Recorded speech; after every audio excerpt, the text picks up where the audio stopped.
Meski mengklaim sukses membombardir situs nuklir Iran di Fordo, Isfahan dan Natanz selama konflik 12 hari, Israel justru menghindari menyentuh satu lokasi vital, yaitu Basra.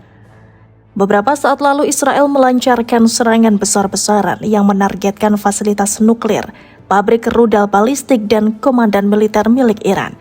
Fasilitas nuklir Iran di Natanz rusak dalam serangan Israel.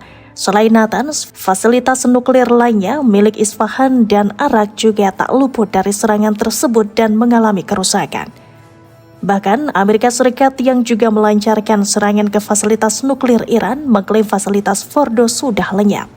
Namun citra satelit menunjukkan fakta berbeda. Fasilitas tersebut masih berdiri tegak meski terjadi kerusakan di berbagai sisi.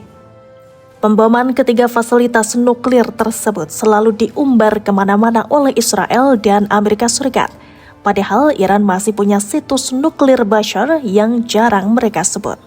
Lantas kenapa Israel dan Amerika Serikat tidak membicarakan Basra? Pada 19 Juli lalu, seorang pejabat militer Israel mengatakan ada sebuah kesalahan yang diungkap juru bicara IDF, Brigjen Avi Devrin. Ia menyatakan bahwa Israel telah menyerang situs nuklir Basra di Iran.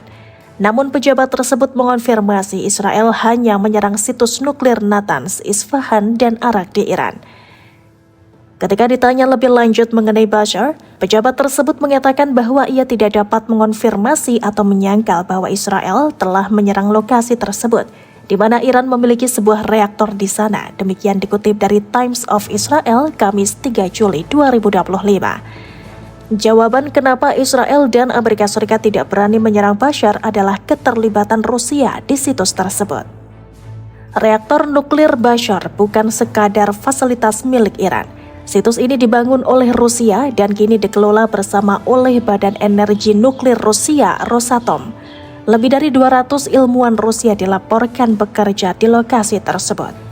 Presiden Rusia Vladimir Putin dikutip Interfax pada 19 Juni 2025 mengatakan bahwa Israel telah memberikan jaminan bahwa fasilitas Basra dan keselamatan ilmuwan Rusia tidak akan diganggu.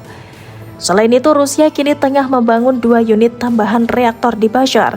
Adapun reaktor pertama yang mulai beroperasi pada 2010 memiliki kapasitas 1000 MW dan menjadi satu-satunya pembangkit listrik tenaga nuklir atau PLTN aktif di Iran. Pembangkit listrik tersebut telah menjadi pusat program energi nuklir sipil negara tersebut dan telah lama dioperasikan dengan kerjasama dari Rosatom, badan nuklir milik negara Rusia. Pada awal Juni lalu, Rusia dilaporkan memenangkan kontrak untuk membangun 8 pembangkit listrik tenaga nuklir di Iran.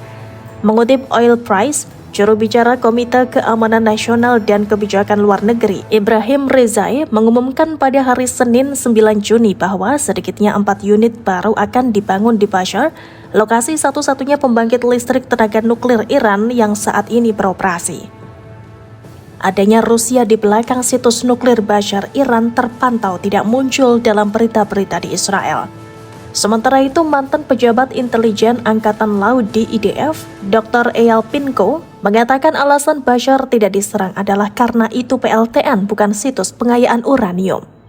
Selain itu, menurut Pinko, Basra terletak hampir 20 km dari garis pantai Uni Emirat Arab yang memperkuat kekhawatiran regional atas kecelakaan nuklir, demikian diberitakan di Jerusalem Post. Namun pengamat menyebut keberadaan teknisi Rusia adalah faktor utama yang membuat Israel dan Amerika tidak berani gegabah. Di tengah ketegangan global yang masih tinggi antara Barat dan Rusia akibat perang Ukraina, menyulut konflik langsung dengan Moskow dianggap terlalu beresiko. Dengan demikian, meski Israel membual telah melumat program nuklir Iran, Basra tetap berdiri, terjaga oleh alasan teknis, strategis, dan tentu saja diplomatik. Bukan rahasia jika salah satu faktor kunci yang secara diam-diam menahan tangan Israel adalah kehadiran dan pengaruh Rusia di kawasan. Rusia yang selama ini dikenal sebagai mitra strategis Iran, memainkan peran penting dalam menjaga keseimbangan kekuatan di Timur Tengah. Lewat diplomasi cerdas dan aliansi militer yang makin menguat, Moskow telah menciptakan sebuah lapisan perlindungan tak resmi bagi Iran, yang membuat Israel berpikir 2 kali sebelum bertindak. Hubungan antara Rusia dan Iran bukan sekadar kemitraan ekonomi atau diplomatik biasa. Kerjasama ini meluas ke sektor pertahanan dan nuklir. Rusia diketahui pernah membantu pengembangan reaktor nuklir sipil Iran di Bashar dan terus menjadi pemain utama dalam mengawasi proyek nuklir Iran melalui kerjasama internasional. Rusia juga berperan penting dalam menjaga struktur negosiasi nuklir Iran dengan kekuatan dunia. Dalam beberapa pernyataan resmi, Moskow menyatakan bahwa serangan terhadap Iran akan merusak seluruh struktur diplomasi non-proliferasi yang telah dibangun bertahun-tahun.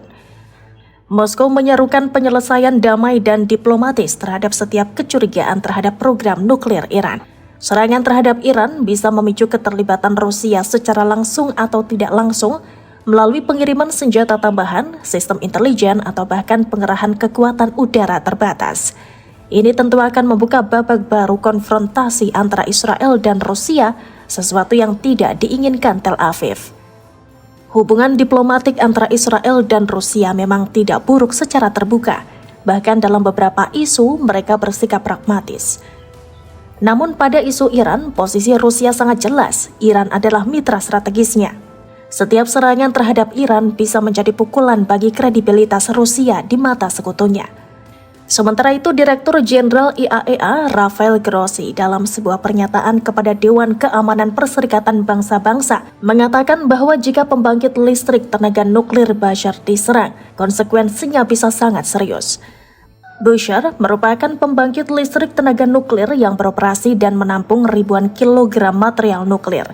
Menurutnya, jika terjadi serangan terhadap pembangkit listrik ini, serangan langsung dapat mengakibatkan pelepasan radioaktivitas yang sangat tinggi ke lingkungan. Demikian pula hantaman yang melumpuhkan dua jaringan listrik yang memasok tenaga listrik ke pembangkit listrik dapat menyebabkan inti reaktor meleleh, yang dapat mengakibatkan pelepasan radioaktivitas dalam jumlah besar ke lingkungan. Serangan terhadap situs nuklir di Republik Islam Iran telah menyebabkan penurunan tajam dalam keselamatan dan keamanan nuklir di Iran. Israel sangat menyadari bahwa serangan terhadap Iran bukan seperti serangan ke target-target taktis di Gaza atau milisi di Lebanon. Iran memiliki skala, sumber daya, dan aliansi yang membuat konfrontasi menjadi risiko besar. Kehadiran Rusia di sisi Iran telah mengubah seluruh kalkulasi strategis Israel. Jika dulunya serangan udara terhadap negara tetangga dianggap sebagai taktik pencegahan yang efektif, kini Israel terpaksa menahan diri karena tahu bahwa serangan terhadap Iran yang dibackingi Rusia akan menjadi perang yang tidak bisa dimenangkan dengan cepat dan bahkan bisa membawa Tel Aviv ke dalam isolasi politik dan konflik regional besar-besaran. Bagi Iran, Rusia adalah bukan hanya sekutu, tetapi juga jaminan strategis. Selama Moskow berdiri di belakang Tehran, kemungkinan serangan udara langsung ke pusat nuklir Iran akan tetap menjadi retorika kosong, bukan kenyataan.